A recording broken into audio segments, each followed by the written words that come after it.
Hello and welcome to episode 6 of the Never Eat Pears podcast. Ooh, we've had a couple of months hiatus, but we are back.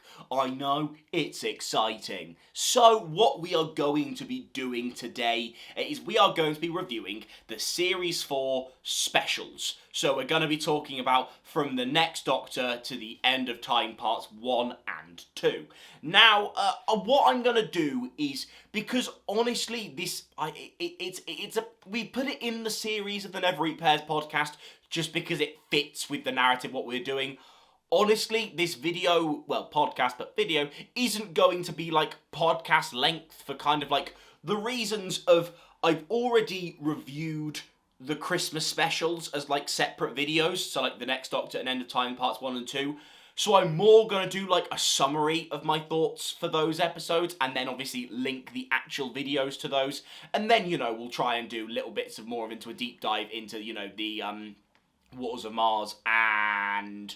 Oh god. The Easter special. Don't worry, in between clips, I will look that up. I'm sorry, everyone, but we will do that, and that is my explanation. Rock with it.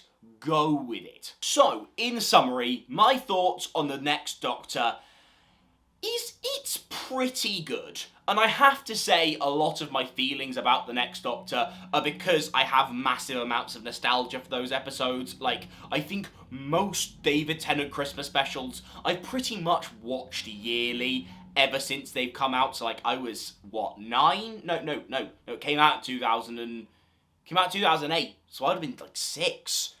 I would have been, 6.5 when this episode came out. So, yeah, literally... For as long as I can remember as a human being, this episode has existed, which I know is scary for some, and I have a lot of nostalgia for it. There are a lot of problems. I think the Cybermen are interesting in this episode because they're kind of, let's be honest, no interesting ideas are really explored with the Cybermen in this episode. They are kind of just there, and you've got, you've got mean red dress lady being a bit mean, and then you've got the story as the Cybermen, as has happened a lot in more recent Who, are definitely second villains to the main woman, who gives a fantastic performance, by the way. She is absolutely fantastic. And it's kind of more her story as a villain. The problem is that character doesn't really get much development. She kind of is evil, and then, kind of the psychic link is broken, which is it's a bit of a crap ending to a story and not a very clever resolution, but which is probably one of the biggest downfalls in RTD Who is the lack of convincing resolutions to stories. And this is an example of one of them. And the character itself doesn't go through much of an arc, but it's still an interesting enough story. I think there are lots of fun elements. The real highlights here are Jackson Lake and his story. There are lots of great emotional beats here, and I think, the chemistry that David Tennant and I can't remember his name have together. They've got fantastic chemistry together, and it really, really works well for me. Apart from that, this episode is fine. It's clouded with a lot of childhood nostalgia. What I would say is, especially at Christmas, Tinner celebrations, it's such a perfectly watchable episode. It's very inoffensive, and you're going to have a lot of fun with it. Next up, we have Planet of the Dead, which I honestly think is a lot of fun, whilst also probably being the weakest episode on this list. I think it's got a lot of fun elements. You've got, the bus, you've got the cast of characters, and I think, again, this is a great ensemble of guest actors, including a young Daniel Kaluuya, who does a fantastic job in a limited role. But I think overall that ensemble of characters is fantastic, topped off by Christina D'Souza, who is fantastic. Really, really entertaining. It's overall a story that feels mildly limited by, the whole desert thing, and it's a bit... Look, It's fine. I think it's perfectly watchable and entertaining. It's one of those things. I think every RTD episode of Who is always perfectly watchable, because even if the plot elements don't quite work, it's the dialogue and it's the acting and it's David Tennant carrying it through, and it's always just pretty damn watchable for me, even if most elements I could probably criticise quite heavily. I think you've got Unit in here, and Unit is quite fun and an interesting element, and you know, I mean, Malcolm. I love Malcolm. Malcolm is an absolutely fantastic character, and incredibly funny. And you know, you've got some other elements here, and it's okay, it's fine, it's just a bit bland. It's a little bit bland, there's no real distinctive, you know, I think you have the fun heist stuff at the start. You know that, I can't remember the actor's name, but you know, the guy who plays, like, the police... Jeez, I don't know why I put my arm up here, like, ooh, I'm so casual. But the guy who plays him shows up in every BBC show at one point or another. I just love him. He plays the exact same character everywhere he goes, and it's just really watchable and really entertaining, and that's his character in Doctor Who. And it's really watchable and really entertaining. So I'm happy to back that. Apart from that, you've got stingrays want to scran planets and they come to scran the Earth. It's okay. It's fine. But, you know, I never go, oh, look, I've got to put on Planet of the Dead. Ooh, like, no, I'm never going to have that. So, yeah, that's kind of my thoughts on that. Next up, we have the Waters of Mars, which I would say probably ranks in, like, my top 5, well, top 10, definitely, favourite stories of all time. Some people recently have been, you know, kind of claiming, you know, not that it's bad, I think very few people claim that it's bad, which, good, because I would classify you as wrong, but some people have started to call it overrated. I just think it's fantastic. It feels a bit Moffat-y in some ways, you know, because Russel never really played with, like, the time-travel-y element of Who and of the show. And you know, he does it sometimes, but not to the level that Stephen Moffat did with, you know, messing about with time and this and that. And in that kind of way, it feels like this very interesting idea. And, you know, what Russel did like to play with is, you know, fixed events in time and all that jazz. And this is where he just does it to an absolute perfection. And there's this arc that goes on through the David Tennant specials. Obviously it kind of links to all, like, the Time Lord Victoria stuff, and this episode especially. And I think it was just such an interesting place to take David's character, knowing you have an actor like David to pull off that kind of plotline and take him to that dark place. Almost at this point using, like, humour to, like, hide his emotions. It's fantastically done. It's fantastically acted. It's fantastically written.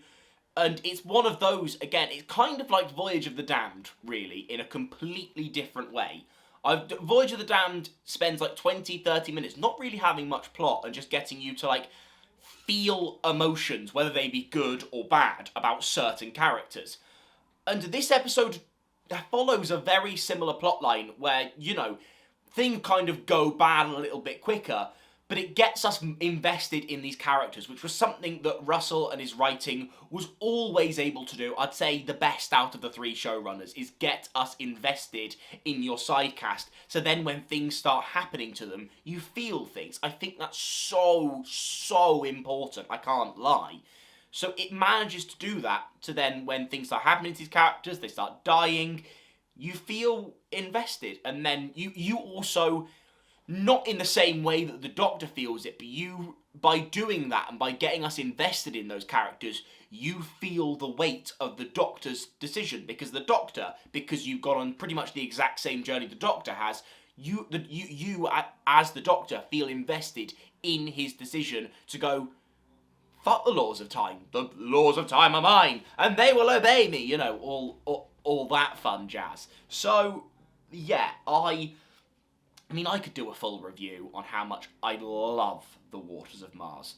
I think it is chef's kiss. I love The Waters of Mars. And you've got Lindsay Duncan giving the performance of an absolute lifetime. Love her in this, love her in About Time. Lindsay Duncan is absolutely fantastic. Yeah, that's kind of all I've got to say on Waters of Mars. And finally, you've got the End of Time Part 1 and 2, which I will split up for you here, but they kind of all... There are lots of, like, points across the same. So let's deal with Part 1 first, and then some things I will say for End of Time Part 2 also carry over Part 1.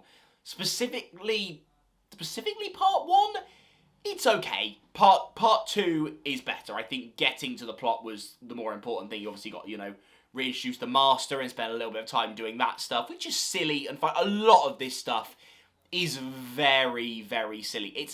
This episode has a lot of, like, tonal shifts, especially with, like, the second one as well. I told you there'd be crossover. Where it feels very silly at points, and then, like, very dark and serious at points, and I kind of like it. Again, this is another one, I kind of, like, grew up with. Probably not as much as, like, some of the other Christmassy ones, but I, grew up with this one quite a lot. And I think it's very interesting. Obviously, you have the initial conversation with Wilf. Let's just say it, that these 2 episodes, the conversations that I had with Wilf, are beautiful and heartbreaking and emotional, and I fucking love them. They're so good and heartbreaking, and and Bernard Cribbins, man.